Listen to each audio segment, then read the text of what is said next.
C'est une affaire qui aura duré près de 3 ans. Ce lundi 2 décembre 2024, la sentence est finalement tombée pour Amadou Damaro Camara et ses co-accusés. L'ancien président de l'Assemblée nationale, sous Alpha Condé, est reconnu coupable de détournement de deniers publics et de corruption par la Cour de répression des infractions économiques et financières, CRIEF. Et pour ces infractions, il a écopé de 4 ans d'emprisonnement et le paiement d'une amende de 10 millions de francs guinéens.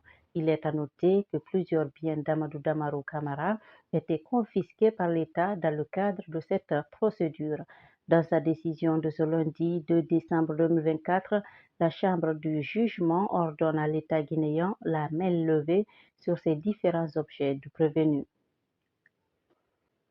La finale du tournoi de football doté du trophée général Mamadi Doumbouya qui opposait l'équipe de Zérékoré à celle de l'Abbé au stade du 3 avril dimanche 1er décembre 2024 a connu une issue tragique. Selon les informations recueillies par un des correspondants de guinématin.com dans la région, plusieurs morts et des blessés ont été enregistrés à la suite d'une décision arbitrale ayant entraîné des incidents dans le stade.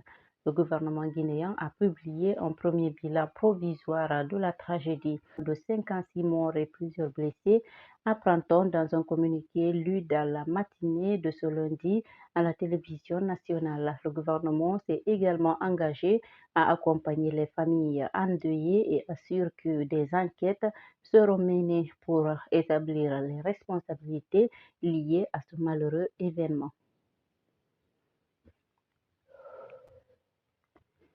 Général Mamadi Doumbouya, président de la transition, a radié plusieurs officiers de l'armée guinéenne pour désertion en application de l'article 63 du statut général des militaires. Le décret a été lu à la télévision nationale samedi 30 novembre 2024. Dans un autre décret, le chef de l'État a mis à la retraite d'autres officiers pour inaptitude.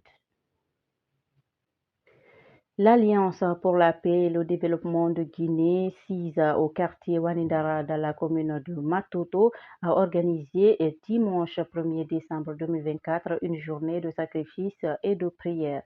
C'est la mosquée de Wanindara Marché qui a servi de cadre à cette rencontre.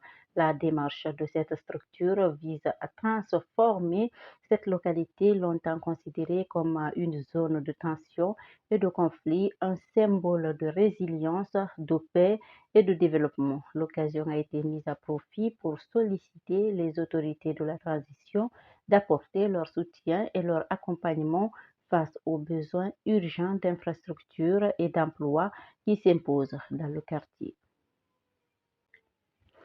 Le Sénégal a commémoré dimanche le 80e anniversaire d'un massacre colonial français perpétré en 1944, ce qui risque de raviver les tensions entre la France et l'ancienne colonie. Entre 35 et 400 soldats ouest-africains qui avaient combattu pour l'armée française lors de la bataille de France en 1940 ont été tués le 1er décembre 1944 par des soldats français après ce que les Français ont décrit comme une mutinerie pour cause de salaires impayés. Les Africains de l'Ouest faisaient partie de l'unité des tirailleurs sénégalais, un corps d'infanterie coloniale de l'armée française.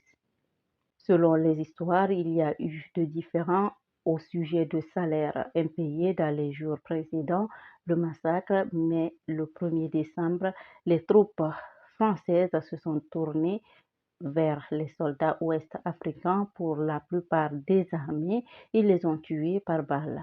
Dans le cimetière où ils sont censés être enterrés, toutes les tombes sont anonymes et l'emplacement exact des dépouilles est inconnu, tout comme le nombre de victimes.